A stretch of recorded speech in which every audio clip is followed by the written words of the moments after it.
ആശ്വാസം നേടാം.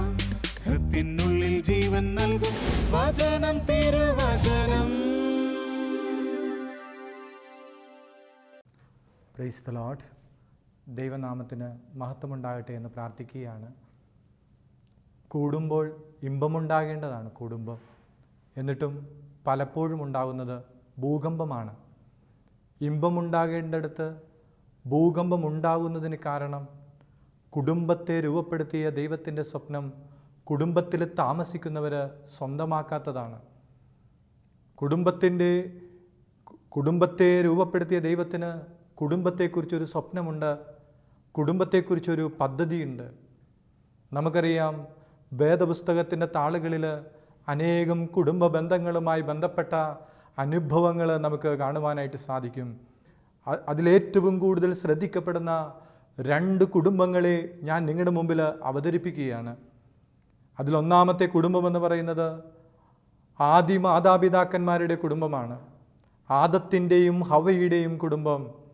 ഈ കുടുംബത്തിൻ്റെ അനുസരണക്കേടിലൂടെയാണ് ലോകത്തിലേക്ക് പാപവും തിന്മയും ശാപവുമൊക്കെ കടന്നു വന്നത്. ഒരൊറ്റ കുടുംബത്തിൻ്റെ അനുസരണക്കേട്. തിന്നരുത് എന്ന് പറഞ്ഞ കനി തിന്നുവാൻ അവർ തയ്യാറായപ്പോൾ ആ കുടുംബത്തിലുള്ള വ്യക്തികളുടെ അനുസരണക്കേടിലൂടെ ലോകത്തിലേക്ക് പാപവും തിന്മയും ശാപവും മരണവുമൊക്കെ കടന്നു വന്നു. എന്നാൽ ലോകത്തെ വീണ്ടെടുക്കുവാനായിട്ട് ദൈവം തെരഞ്ഞെടുത്ത 2ാമത്തെ കുടുംബമാണ് നസ്രത്തിലെ തിരുക്കുടുംബം. ഈ നസ്രത്തിലെ തിരുക്കുടുംബത്തെ ലോകത്തിലെ എല്ലാ കുടുംബങ്ങളുടെയും കേന്ദ്രബിന്ദുവായിട്ട് നമുക്ക് കാണുവാനായിട്ട് സാധിക്കും. നസ്രത്തിലെ തിരുക്കുടുംബത്തിൻ്റെ പ്രത്യേകത എന്താണ്? പിതാവ് അനുസരിച്ച പിതാവാണ്. ജോസഫിനോട് ദൈവം പറഞ്ഞ കാര്യങ്ങൾ അനുസരിക്കുവാനായിട്ട് ജോസഫ് തയ്യാറായി. പരിശുദ്ധ മറിയം തയ്യാറായി. യേശുക്രിസ്തു പോലും താൻ ദൈവമായിരുന്നിട്ട് പോലും താൻ ദൈവമാണെന്നുള്ള സമാനത നിലനിർത്തേണ്ട കാര്യമായി പരിഗണിക്കാതെ തന്നെ ശൂന്യനാക്കിക്കൊണ്ട് ദാസന്റെ രൂപം സ്വീകരിച്ചു. ആകൃതിയിൽ മനുഷ്യനെ പോലെ കാണപ്പെട്ടു. ആദ്യ കുടുംബത്തിലുള്ളവർ അനുസരണക്കേട് കാണിച്ചപ്പോൾ അവരുടെ അനുസരണക്കേടിലൂടെ ലോകത്തിലേക്ക് പാപവും തിന്മയും ശാപവും മരണവുമൊക്കെ കടന്നു വന്നെങ്കിൽ ലോകത്തെ വീണ്ടെടുക്കുവാൻ, ലോകത്തെ രക്ഷിക്കുവാൻ ദൈവം തെരഞ്ഞെടുത്ത കുടുംബമാണ് നസ്രത്തിലെ തിരുക്കുടുംബം. ആ തിരുക്കുടുംബത്തിൻ്റെ അനുസരണമാണ് ലോകത്തിലേക്ക് രക്ഷ കടന്നു വരുന്നതിന് കാരണമായി മാറിയത്. അവിടെ അനുസരണത്തിലൂടെ പിതാവും പുത്രനും പരിശുദ്ധാത്മാവും ഈ ലോകത്തിൽ സ്നേഹമെന്ന കൂട്ടായ്മയിലായിരുന്നു കൊണ്ട് പരിശുദ്ധ ത്രിത്വത്തിൻ്റെ മനോഭാവം ഉൾക്കൊണ്ടുകൊണ്ട് നസ്രത്തിലെ തിരുക്കുടുംബത്തിൻ്റെ അനുസരണശീലം സ്വന്തമാക്കുന്ന കുടുംബങ്ങളാണ് രക്ഷയുടെ അനുഭവം സ്വന്തമാക്കുന്നത്. നമുക്ക് ആത്മശോധന ചെയ്യാം. നമ്മുടെ കുടുംബം ആദ്യത്തെ കുടുംബത്തിൻ്റെ തുടർച്ചയാണോ അതോ 2ാമത്തെ കുടുംബത്തിൻ്റെ തുടർച്ചയാണോ? ഇന്ന് പല കുടുംബ ബന്ധങ്ങളിലുമുള്ള പ്രത്യേകത എന്താണ്? അപ്പൻ പറയുന്നത് മക്കൾ അനുസരിക്കുന്നില്ല. മാതാപിതാക്കന്മാർ പറയുന്നത് അനുസരിക്കുന്നത് ഒരു പോരായ്മയായിട്ട് പലപ്പോഴും കുട്ടികൾ കാണുന്നു. ഭാര്യ ഭർത്താക്കന്മാർ തമ്മിൽ പരസ്പരം അനുസരിക്കാത്തത് പലതരത്തിലുള്ള അസ്വസ്ഥതകൾക്ക് കാരണമായി മാറുന്നു. നസ്രത്തെ തിരുക്കുടുംബം പോലെ നമ്മുടെ കുടുംബം വളരുന്നത് എപ്പോഴാണെന്ന് ചോദിച്ചാൽ പരസ്പരം വിധേയത്വവും അനുസരണവുമൊക്കെ സ്വന്തമാക്കുമ്പോഴാണ്. ഭാര്യ ഭർത്താവിനെ അനുസരിക്കണം, ഭർത്താവ് ഭാര്യയെ അനുസരിക്കണം, മക്കള് മാതാപിതാക്കന്മാരെ അനുസരിക്കണം. ഇപ്രകാരമുള്ള അനുസരണയുടെ നല്ല മാതൃക നസ്രത്തിലെ തിരുക്കുടുംബം നമുക്ക് കാണിച്ചു തരുമ്പോൾ ഇത്തരം അനുസരണയാണ് നമ്മുടെ കുടുംബത്തെ രക്ഷയുടെ അനുഭവത്തിലേക്ക് ഉയർത്തുന്നത്. എൻ്റെ പ്രിയപ്പെട്ടവരെ, നമ്മുടെ കുടുംബം നസ്രത്തിലെ തിരുക്കുടുംബം പോലെയായി മാറുവാനായിട്ട് അനുസരിക്കുവാനായിട്ട് തീരുമാനമെടുക്കുക. അനുസരണം ഉണ്ടാകുന്നത് എപ്പോഴാ? എളിമപ്പെടുവാൻ തയ്യാറാകുമ്പോൾ, വിധേയപ്പെടുവാനുള്ള ഒരു മനസ്സുണ്ടാകുമ്പോൾ നമുക്ക് പരസ്പരം അനുസരിക്കുവാനായിട്ട് സാധിക്കും. ഈ അനുസരണത്തിൻ്റെ മനോഭാവം സ്വന്തമാക്കുമ്പോൾ നമ്മുടെ കുടുംബം രക്ഷയുടെ അനുഭവം സ്വന്തമാക്കുകയാണ്. പ്രിയപ്പെട്ടവരെ, നസ്രത്തിലെ തിരുക്കുടുംബത്തിൻ്റെ മറ്റൊരു പ്രത്യേകത എന്ന് പറഞ്ഞാൽ യേശു തൻ്റെ കുടുംബത്തെക്കുറിച്ച് പറയുന്നത് എന്താണ്? ഇന്ന് മറ്റു കുടുംബങ്ങളിൽ നിന്ന് ഈശോയുടെ കുടുംബത്തെ വ്യത്യസ്തമാക്കുന്ന 2ാമത്തെ ഘടകം എന്താണ്? അത് പ്രാർത്ഥനയുടെ അനുഭവമാണ്. വചനം ഇപ്രകാരമാണ് പറയുന്നത്. മത്തായി എഴുതിയ സുവിശേഷത്തിൽ 21-ാം അധ്യായത്തിൽ യേശുവിൻ്റെ ഭവനത്തെക്കുറിച്ച് ഈശോ തന്നെ പറയുന്നുണ്ട്, എൻ്റെ ഭവനം എല്ലാ ജനതകൾക്കുമുള്ള പ്രാർത്ഥനാലയമെന്ന് വിളിക്കപ്പെടും. എൻ്റെ ഭവനം എല്ലാ ജനതകൾക്കുമുള്ള പ്രാർത്ഥനാലയമെന്ന് വിളിക്കപ്പെടും. നമ്മുടെ കുടുംബം യേശുവിൻ്റെ കുടുംബത്തോളം വളരണമെങ്കിൽ പ്രാർത്ഥിക്കുന്ന കുടുംബമായി മാറണം. ഒരുമിച്ച് പ്രാർത്ഥിക്കുന്ന കുടുംബമാണ് ഒരുമിച്ച് നിലനിൽക്കുന്നത്. ഒരുമിച്ച് പ്രാർത്ഥിക്കുന്ന കുടുംബത്തെ തകർക്കുവാനായിട്ട് ഒന്നിനും സാധിക്കുകയില്ല. പ്രിയപ്പെട്ടവരെ, നമുക്കറിയാം, ഒരു കുടുംബം എന്ന് പറയുമ്പോൾ അതിലുള്ള അംഗങ്ങളെല്ലാം ഭവനത്തിൽ ഒത്തുചേരുന്നത് എന്തിനൊക്കെ വേണ്ടിയാണ്? ഏറ്റവും പ്രധാനമായിട്ട് കുടുംബത്തിലുള്ളവർ ഒരുമിച്ച് കൂടുന്നത് കുടുംബ പ്രാർത്ഥനയ്ക്ക് വേണ്ടിയാണ്. എന്നാൽ ഏതൊക്കെ ഭവനങ്ങളിലാണ് ഈ പ്രാർത്ഥനയുടെ അനുഭവം സ്വന്തമാക്കിയിട്ടുള്ളത്? പണ്ട് കാലങ്ങളിൽ നമ്മുടെയൊക്കെ കുടുംബ ബന്ധങ്ങളിൽ നമ്മുടെയൊക്കെ മാതാപിതാക്കന്മാർ സന്ധ്യാമണി അടിക്കുമ്പോൾ ഒരുമിച്ച് കൂടി പ്രാർത്ഥിക്കുമായിരുന്നു. അവർ പ്രാർത്ഥിക്കുന്ന പ്രാർത്ഥനയുടെ ബലത്തിൽ കുടുംബം പണിതുകൊണ്ട് ഇന്നും ആ കുടുംബത്തിൻ്റെ വേരുകൾ ദൈവത്തിൻ്റെ കൃപ സ്വന്തമാക്കി ആധ്യാത്മികതയിൽ ആഴപ്പെട്ടുകൊണ്ടിരിക്കുകയാണ്. ഈ പ്രാർത്ഥനയുടെ അനുഭവം കുടുംബങ്ങളിൽ ഉണ്ടാകുമ്പോൾ ആ കുടുംബങ്ങൾ നസ്രത്തിലെ തിരുക്കുടുംബം പോലെ ഉയരുകയാണ്. ആ കുടുംബത്തിൽ ദൈവത്തിൻ്റെ കൃപകൾ കടന്നു വരുന്നത് നമുക്ക് കാണുവാനായിട്ട് സാധിക്കും. എന്നാൽ പലപ്പോഴും സംഭവിക്കുന്നത് എന്താ? പല ഭവനങ്ങളിലും കുടുംബ പ്രാർത്ഥനയില്ല. അങ്ങനെയുള്ള ഒരു അപ്പനെക്കുറിച്ച് ഒരു തമാശയുണ്ട്. ഈ അപ്പൻ്റെ പ്രത്യേകത എന്താ?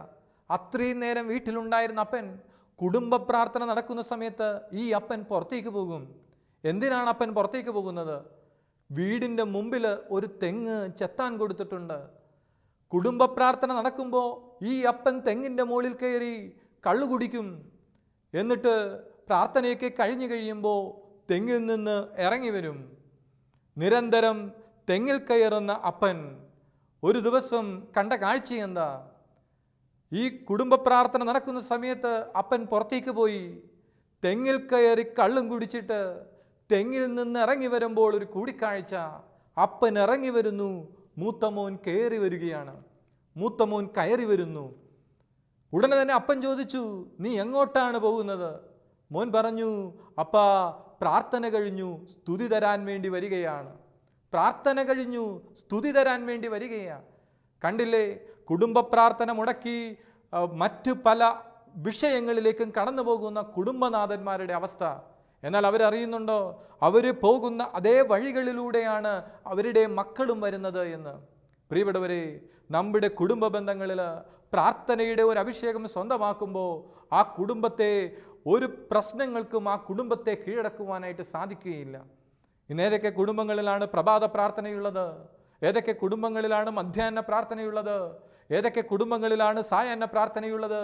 ഏതൊക്കെ കുടുംബങ്ങളിലാണ് ജാഗരണ പ്രാർത്ഥനയുള്ളത്? എത്രയോ ഭവനങ്ങളാ നവീകരണ അനുഭവത്തിൽ വന്നപ്പോൾ അപ്പനും അമ്മയും മക്കളുമൊക്കെ ഒരുമിച്ച് പ്രാർത്ഥിക്കുന്നത്. ഇന്ന് പലപ്പോഴും ഈ പ്രാർത്ഥന നഷ്ടപ്പെടുന്നതാണ് കുടുംബത്തിലെ പല അസ്വസ്ഥതകളുടെയും കാരണം. എൻ്റെ പ്രിയപ്പെട്ടവരെ, ഞാൻ ഓർക്കുകയാണ്, ചില അമ്മമാർക്കുമുണ്ട് പ്രത്യേകത. കുടുംബ പ്രാർത്ഥന നടക്കുമ്പോൾ അമ്മ പറയും, മക്കളെ നിങ്ങളങ്ങോട്ട് തുടങ്ങുക, നിങ്ങളങ്ങോട്ട് ചൊല്ലുക, ഞാൻ ഇപ്പോൾ വരാം. എന്തിനാ? അമ്മയുടെ അടുക്കളയിലെ പണി തീർന്നിട്ടില്ല. അമ്മ അടുക്കളയിൽ പണി ചെയ്യാൻ പോയപ്പോൾ മൂത്ത മോൻ അമ്മേനെ സഹായിക്കാൻ വേണ്ടി വരികയാണ്. അമ്മ മോനെ കണ്ടപ്പോൾ അമ്മ പറഞ്ഞു, മോനെ നീ പ്രാർത്ഥന ചൊല്ലുക. മൂത്ത മോൻ അമ്മയെ സഹായിക്കാൻ വേണ്ടി അടുക്കളയിൽ ചെന്നു. എന്താണ് ഇവൻ്റെ സഹായം? അമ്മ ദോശ ചുട്ടുകൊണ്ടിരിക്കുക. ഈ ദോശ പാത്രത്തിലേക്ക് പോലും പോകാതെ അവൻ ഭക്ഷണമാക്കിക്കൊണ്ടിരിക്കുക. ഇങ്ങനെയായാൽ വീട്ടിലുള്ളവർക്ക് ദോശ ലഭിക്കത്തില്ലല്ലോ. എന്തായാലും അമ്മ പറഞ്ഞു, നീ പോയി പ്രാർത്ഥിച്ചിട്ട് വരിക. പെട്ടെന്ന് വരാതിരിക്കുവാനായിട്ട് അമ്മ ഒരു പ്രാർത്ഥന നിർദ്ദേശിക്കുന്നുണ്ട്. നീ പോയി സകല വിശുദ്ധരുടെയും ലുത്തിനിയെ ചൊല്ലുക. അവനോ പ്രാർത്ഥിക്കാൻ പോയതുപോലെ തന്നെ തിരിച്ചു വന്നു. അമ്മ ചോദിച്ചു, മോനെ നീ പ്രാർത്ഥിച്ചില്ലേ? അവൻ പറഞ്ഞു, പ്രാർത്ഥിച്ചു. എന്നതാ നീ പ്രാർത്ഥിച്ചത്? ഈ പേജിലുള്ള വിശുദ്ധന്മാരെ ഞങ്ങൾക്ക് വേണ്ടി അപേക്ഷിക്കണമേ. അടുത്ത പേജിലുള്ള വിശുദ്ധന്മാരെ ഞങ്ങൾക്ക് വേണ്ടി അപേക്ഷിക്കണമേ. ഈ പുസ്തകത്തിലുള്ളതും ഇല്ലാത്തതുമായ വിശുദ്ധന്മാരെ ഞങ്ങൾക്ക് വേണ്ടി അപേക്ഷിക്കണമേ. പ്രിയപ്പെട്ടവർ, നമ്മളിവിടെ കാണുന്നത് എന്താ? കുടുംബത്തിൽ മാതാപിതാക്കന്മാർ നല്ല മാതൃക കാണിച്ചില്ല എങ്കിൽ മക്കൾ എങ്ങനെയാണ് പ്രാർത്ഥിക്കുക? അപ്പോൾ പ്രാർത്ഥനയുടെ ബലത്തിലേക്ക് നമ്മുടെ കുടുംബ ബന്ധങ്ങൾ വളരണമെന്ന് ദൈവം ആഗ്രഹിക്കുകയാണ്. ഇപ്രകാരമുള്ള അനുഭവത്തിൽ വളരുമ്പോൾ ആ കുടുംബത്തെ തകർക്കുവാനായിട്ട് ഒരു ശക്തിക്കും സാധിക്കുകയില്ല എന്ന് തിരുവചനം വ്യക്തമായും ശക്തമായും സാക്ഷ്യപ്പെടുത്തുന്നുണ്ട്. മൂന്നാമതായിട്ട് പറയുന്നത്, പ്രിയപ്പെട്ടവരെ, ഈശോ 2 ഭവനങ്ങളെ നമ്മുടെ മുന്നിൽ അവതരിപ്പിക്കുന്നുണ്ട്. വേദപുസ്തകത്തിൻ്റെ താളുകളിൽ മത്തായി എഴുതിയ സുവിശേഷത്തിൽ 7-ാം അധ്യായത്തിൽ 24 മുതലുള്ള വാക്യങ്ങളിൽ 2 ഭവനങ്ങളെ നമ്മൾ കാണുന്നുണ്ട്. ഈശോ പറഞ്ഞു, എൻ്റെ വചനങ്ങൾ ശ്രവിക്കുകയും അവ അനുസരിക്കുകയും ചെയ്യുന്നവൻ പാറമേൽ ഭവനം പണിത വിവേകമതിയായ മനുഷ്യന് തുല്യമാണ്. മഴ പെയ്തു, കാറ്റൂതി, വെള്ളപ്പൊക്കമുണ്ടായി, അത് ഭവനത്തിന്മേൽ ആഞ്ഞടിച്ചു, എന്നാൽ ആ ഭവനത്തിന് ഒന്നും സംഭവിച്ചില്ല. എന്നാൽ 2ാമത്തെ വ്യക്തി ഭവനം പണിതത് മണൽപ്പുറത്താണ്. മണൽപ്പുറത്ത് ഭവനം പണിതപ്പോൾ എന്നതാ സംഭവിച്ചത്? മഴ പെയ്തു, കാറ്റൂതി, വെള്ളപ്പൊക്കമുണ്ടായി, മണൽപ്പുറത്തെ ഭവനം ആ മഴവെള്ളത്തോടൊപ്പം ഒലിച്ചു പോവുകയാണ്. പ്രിയപ്പെട്ടവരെ, ഇവിടെ നമ്മൾ കാണുന്നത് എന്താണ്? ദൈവവചനം അനുസരിക്കുമ്പോൾ, ദൈവവചനം സ്വീകരിക്കുമ്പോൾ ആ കുടുംബം ശക്തിയുള്ള അടിത്തറമേലാണ് ആ ഭവനം പണിയപ്പെടുന്നത്. അതുകൊണ്ട് എന്ത് സംഭവിച്ചു? ഈ 2 ഭവനത്തിനുമുള്ള പ്രത്യേകത എന്താ? 2 ഭവനത്തിലുള്ളവരും ഒരൊറ്റ പ്രശ്നത്തെയാണ് നേരിടുന്നത്. എന്നതാണ് ആ പ്രശ്നം? മഴ പെയ്തു, കാറ്റൂതി, വെള്ളപ്പൊക്കമുണ്ടായി. ഒരു ഭവനം നശിച്ചില്ല, ഒരു ഭവനം നശിക്കുന്നു. കാരണം എന്താ? പാറമേൽ പണിത ഭവനം അത് ഉറച്ചു നിന്നു, മണൽപ്പുറത്ത് പണിത ഭവനം അതോടൊപ്പം ഒലിച്ചുപോയി. അപ്പം നമ്മുടെ ഭവനം ഉറച്ചു നിൽക്കണമെങ്കിൽ ഉറച്ച അടിസ്ഥാനത്തിന്മേൽ നമ്മുടെ ഭവനം പണിയണം. ദൈവവചനമെന്ന അടിസ്ഥാനം നമ്മുടെ ഭവനത്തിലുണ്ടോ? വചനവുമായിട്ടുള്ള ബന്ധം നമ്മുടെ ഭവനത്തിലുണ്ടോ? വചനവുമായിട്ട് ബന്ധമുണ്ടെങ്കിൽ സംഭവിക്കുന്നത് എന്താ? എത്ര വലിയ തിരമാലകൾ നമ്മുടെ കുടുംബത്തിന് നേരെ ആഞ്ഞടിച്ചാലും, എത്ര വലിയ പ്രശ്നങ്ങൾ നമ്മുടെ കുടുംബത്തിന് നേരെ വന്നാലും, ഏതൊക്കെ പ്രതിസന്ധികളിലൂടെ നമ്മുടെയൊക്കെ ഭവനങ്ങൾ കടന്നുപോയാലും, നമ്മൾ ഉറച്ച അടിസ്ഥാനത്തിന്മേൽ, ദൈവവചനമെന്ന അടിസ്ഥാനത്തിന്മേൽ പണിയപ്പെടുന്ന ഭവനമാണോ, ആ ഭവനത്തെ തകർക്കുവാനായിട്ട് ലോകത്തിലെ ഒരു പ്രശ്നങ്ങൾക്കും സാധിക്കുകയില്ല. എന്തുകൊണ്ടാണ് പല ഭവനങ്ങളും ഒലിച്ചു പോകുന്നത്? ഒരു നിസ്സാര കാര്യം മതി, പല ഭവനങ്ങളും ആ ഒറ്റ പ്രശ്നത്തിലൂടെ തകർന്നു പോകുന്നതിൻ്റെ കാരണം എന്താ? ദൈവവചനത്തിൻ്റെ ഉറച്ച അടിസ്ഥാനം ഭവനത്തിലുള്ളവർ സ്വന്തമാക്കാത്തത് കൊണ്ടാണ്. അപ്പോൾ ദൈവവചനത്തിൻ്റെ ഒരു അടിസ്ഥാനം നമ്മുടെ ഭവനത്തിലുണ്ടോ? തുറന്നിരിക്കുന്ന വേദപുസ്തകം നമ്മുടെ ഭവനത്തിലുണ്ടോ? ദൈവത്തിൻ്റെ പ്രകാശം നമ്മുടെ കുടുംബത്തിലേക്ക് കടന്നു വരുന്നത് നമുക്ക് കാണുവാൻ പറ്റും. പ്രിയപ്പെട്ടവരെ, നമ്മുടെ കയ്യിലിരിക്കുന്ന നമ്മുടെ ഭവനത്തിലുള്ള വേദപുസ്തകം തുറക്കാത്ത ഒരവസ്ഥയാണ് നമ്മുടെ കുടുംബത്തിലുള്ളതെങ്കിൽ, ഒരു നിസ്സാര പ്രശ്നങ്ങൾക്ക് വരെ നമ്മുടെ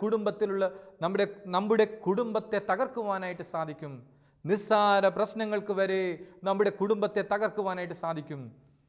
ഒരിക്കൽ ഭവന സന്ദർശനത്തിന് വരുന്ന ആ വികാരിയച്ഛൻ വീട്ടുകാരോട്, എവിടെ നിങ്ങളുടെ വേദപുസ്തകമെന്ന് ചോദിച്ചപ്പോൾ വീട്ടിലുള്ളവർ 4 പാട് മൂടി. കാരണം ദൈവവചനം, ആ ബൈബിള് അത് കണ്ടെത്തുവാനായിട്ട് സാധിക്കുന്നില്ല. അവരൊരുപാട്, ഏകദേശം കുറേ നേരം വീട് മുഴുവൻ അന്വേഷിച്ചപ്പോൾ അലമാരയുടെ മുകളിൽ നിന്ന് ബൈബിള് കണ്ടെത്തുകയാണ്. ആ അമ്മച്ചി വേദപുസ്തകം തുറന്നപ്പോൾ 6 മാസം മുമ്പ് കാണാതായ റേഷൻ കാർഡ് ബൈബിളിൻ്റെ അകത്തിരിക്കുന്നു. പ്രിയപ്പെട്ടവരെ, 6 മാസമായിട്ട് ആ ഭവനത്തിൽ വേദപുസ്തകം തുറന്നിട്ടില്ല. വേദപുസ്തകമെന്ന് പറയുമ്പോൾ, ദൈവവചനമെന്ന് പറയുമ്പോൾ നിന്റെ ജീവിതത്തിലെ പ്രശ്നങ്ങൾക്കൊക്കെ ഏകപരിഹാരമാണ്. ഈ വചനം ഭവനത്തിലുണ്ടോ? ഈ വചനം വായിക്കുന്ന അനുഭവം ഭവനത്തിലുണ്ടോ? ആ ഭവനത്തിന് വിടുതലുണ്ട്, ആ ഭവനത്തിന് സ്വാതന്ത്ര്യമുണ്ട്, ആ ഭവനത്തിന് സംരക്ഷണമുണ്ട്.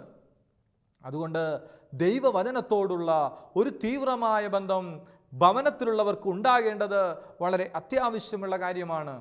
ദൈവവചനമെന്ന ഉറച്ച അടിസ്ഥാനത്തിന്മേൽ വീട് പണിതാൽ, മഴ പെയ്താലും കാറ്റൂതിയാലും വെള്ളപ്പൊക്കമുണ്ടായാലും, ജീവിത പ്രശ്നങ്ങൾ ആ ഭവനത്തിന് നേരെ ആഞ്ഞടിച്ചാലും ആ പ്രശ്നങ്ങൾക്കൊന്നും ആ ഭവനത്തെ തകർക്കുവാനായിട്ട് സാധിക്കുകയില്ല. അപ്പോൾ വീട് തകരാതിരിക്കണമെങ്കിൽ ദൈവവചനമെന്ന ഉറച്ച അടിസ്ഥാനത്തിന്മേൽ നമ്മൾ പണിയണം. മാത്രമല്ല, ഭവനത്തിലുള്ളവർ വിശ്വാസത്തിൻ്റെ അനുഭവങ്ങളിലേക്ക് യാത്ര ചെയ്യണമെന്ന് ദൈവം ആഗ്രഹിക്കുന്നു. പ്രിയപ്പെട്ടവരെ, പഴയ നിയമത്തിൽ ദൈവവിശ്വാസത്തിൻ്റെ ആഴം സ്വന്തമാക്കിയ നീതിമാനായ ഒരു വ്യക്തിയുടെ കുടുംബത്തെക്കുറിച്ച് സാക്ഷ്യപ്പെടുത്തുന്നുണ്ട്. മറ്റാരുടെയും കുടുംബമല്ല, നോഹ എന്ന് പറയുന്ന നീതിമാനായ മനുഷ്യൻ്റെ കുടുംബം. എന്താണ് ഈ കുടുംബത്തിൻ്റെ പ്രത്യേകത? നോഹ നീതിമാനായിരുന്നു. നോഹ നീതിമാനായിരുന്നത് കൊണ്ട് എന്ത് സംഭവിച്ചു? വെള്ളപ്പൊക്കമുണ്ടായപ്പോൾ ആ ദേശത്തുള്ള ഭവനങ്ങളെല്ലാം ആ വെള്ളപ്പൊക്കത്തോടൊപ്പം നശിക്കുമ്പോൾ നീതിമാനായ നോഹയെ പ്രതി ദൈവം നോഹിനെയും കുടുംബത്തെയും രക്ഷിക്കുകയാണ്. നീതി പ്രവർത്തിക്കുന്ന ഉറച്ച വിശ്വാസമുള്ള ഒരു കുടുംബനാഥനെ പ്രതി ഒരു കുടുംബം മുഴുവൻ രക്ഷപ്പെടുന്ന അനുഭവമാണ് നോഹിൻ്റെ ജലപ്രളയം നൽകുന്ന സന്ദേശം. അതുകൊണ്ട് പ്രിയപ്പെട്ടവരെ, നമ്മുടെ ജീവിതത്തിൽ നമ്മൾ നീതി പ്രവർത്തിക്കുന്ന ഉറച്ച വിശ്വാസത്തിൻ്റെ ഉടമകളാകണമെങ്കിൽ ആ വ്യക്തിയെ പ്രതി കുടുംബം ആ കുടുംബത്തെ രക്ഷിക്കും. അപ്പോസ്തല പ്രവർത്തനം 16-ാം അധ്യായത്തിൽ 31-ാമത്തെ വാക്യത്തിൽ നാം വായിക്കുന്നുണ്ടല്ലോ, കർത്താവായ യേശുവിൽ വിശ്വസിക്കുക, നീയും നിന്റെ കുടുംബവും രക്ഷ പ്രാപിക്കും.